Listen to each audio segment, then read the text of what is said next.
సామికి నల్లగొండ మోలాలికి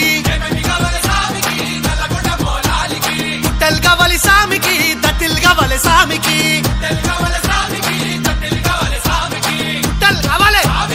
దత్తిల్ గవలి పుట్టెల్ గవలి దత్తిల్ గవలి ఓహో చంపియా ఒలంపల్లి చంపియా నాతోని మాట్లాడు నా పల్లి చంపియా ఒకట పీరు తొరి మసీదు దుంకుత చూడయ్యాలైలా ఒకట పీరు తొరి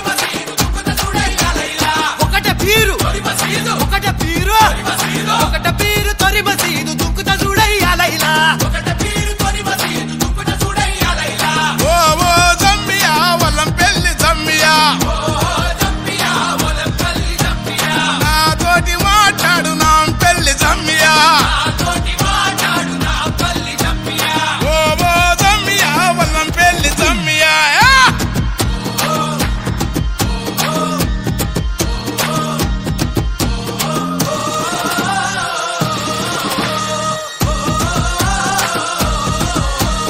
తూలె తూలెర కాసిమా తుమ్ములె పరకాసిమా తుమ్ములె పరకాసిమా తూలాడు తుంకు కాసిమా ఎరుపు దట్టి మెరుపు దట్టి వన్నెలా గులాబీ దట్టి తలుపు తలుపు ముడుపు లట్టి కుడికల బెల్లం పట్టి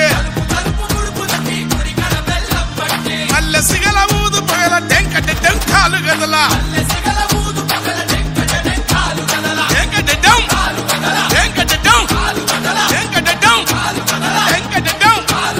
మతం మరిసి కులం మరిసి ఊరి వాడ మురిసి ఆడ మతం మరిసి కులం మరిసి ఊరి వాడ కూడి ఆడ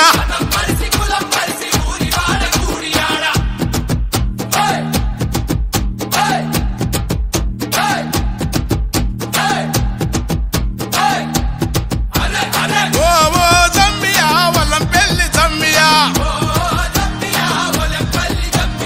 నాతోటి మాట్లాడు నా పెళ్లి జమ్మియా ఓ ఓ జమ్మియా వల్లంపల్లి జమ్మియా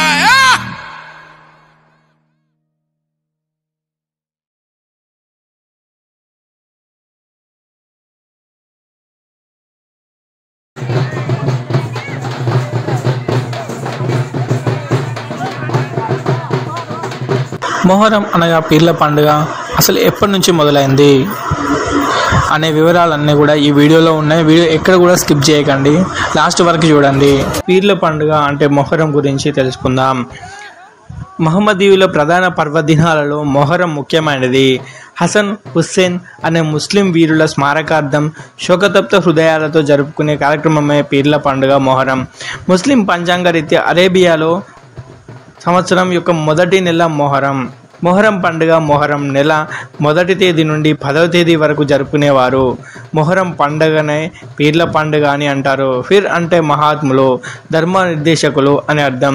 ధర్మయుద్ధంలో ప్రాణాలు కోల్పోయిన వీరులకు ప్రతీకగా హస్తాకృతి కలిగిన రూపాలను తయారు చేసి వాటిని అలంకరించి ఊరేగించి పూజించే వాటినే పీర్లు అని పిలుస్తారు. ప్రవక్త సమక్షంలో ప్రజలు ప్రజాస్వామ్య రీతిలో తమ ప్రతినిధుల్ని ఖలీఫాలను ఎన్నుకోవాలి. హజ్రత్ అబూ బక్ర్ సిద్దిక్, హజ్రత్ ఉమర్, హజ్రత్ ఉస్మాన్, హజ్రత్ అలీ ఈ విధంగా ఎన్నికైన ఖలీఫాలే. ఇమాం హసన్, ఇమాం హుసేన్ ఇరువురు దైవ ప్రవక్త మహమ్మద్ మన్వలు. హజ్రత్ అలీ తనయులు. హజ్రత్ అలీ తర్వాత ప్రజలు ఇమాం హసన్ను ప్రతినిధిగా ఎన్నుకున్నారు. అప్పుడు సిరియా ప్రాంత గవర్నర్ మావియా అతనిలో అధికార దాహం పెరిగింది. కత్తితో రాజ్యాన్ని హస్తగతం చేసుకోవాలని కుట్ర పన్నాడు. యుద్ధం ప్రకటించి ఇమాం హసన్ను గద్దె దించాలనుకున్నాడు. యుద్ధంలో పాల్గొంటే అమాయక సోదర ప్రజలు ప్రాణాలు కోల్పోతారనే హసన్ బాధతప్త హృదయంతో రణ నివారణ కోసం ఇమాం హసన్ ప్రజలు తనకు కట్టబెట్టినటువంటి పదవిని త్యజించారు. మావియా కుట్ర ఫలించింది. అయితే కొద్ది వ్యవధిలోనే హసన్ విషప్రయోగానికి గురై హతులయ్యారు. నిరంకుశంగా మావియా తన కుమారుడి యాజిద్ను రాజ్యాధికారకంగా అనంతరం నియమించాడు. ఇస్లామీయ ధర్మశాస్త్రాన్ని అనుసరించి సంప్రదింపుల సమస్యల విమోచనకు మార్గాలు చర్చల కోసం ఇమాం హుస్సేన్ రాజధాని కుఫాకు బయలుదేరారు. యాజిద్కు విషయం తెలిసింది. పాషణ హృదయుడైన అతడు ఇమాం హుసేన్ను మార్గం మధ్యంలోనే అడ్డుకొని లొంగదీసుకోవడానికి సైన్యాన్ని పంపాడు. ఇమాం పరివారాన్ని కర్బలా అనే చోట అడ్డగించి యాజిద్ను రాజుగా అంగీకరించమని సైన్యాధిపతి హెచ్చరించాడు, లేదా యుద్ధానికి సిద్ధపడమన్నాడు. మిత్రులు, కుటుంబ సభ్యులు, స్త్రీలు, పిల్లలు కలిసి మొత్తం 72 మంది ఇమాం హుసేన్ వెంట ఉన్నారు. 10 రోజులు యుద్ధం జరిగింది. ఇమాం హుసేన్ పరివారం కొంచెమే కాబట్టి వీరోచితంగా అయినా పోరాడి అశూలు బాసింది, అంటే చనిపోయారు. 10వ రోజు అంటే ఆఖరి రోజు హుసేన్ ఒక్కడే మిగిలారు. శుక్రవారం మధ్యాహ్నం కావడం కావున నమాజ్ కోసం హుసేన్ శత్రువుల్ని కొన్ని క్షణాలు అనుమతి కోరారు. శత్రువులు అనుమతించారు. కానీ వాళ్ళు హుసేన్ను ప్రార్థనలో నిమగ్నమై ఉండగా వెన్నుపోటు పొడిచారు. హుసేన్ని చంపడం జరిగింది. మొహరం 10 రోజులు విషాద దినాలే.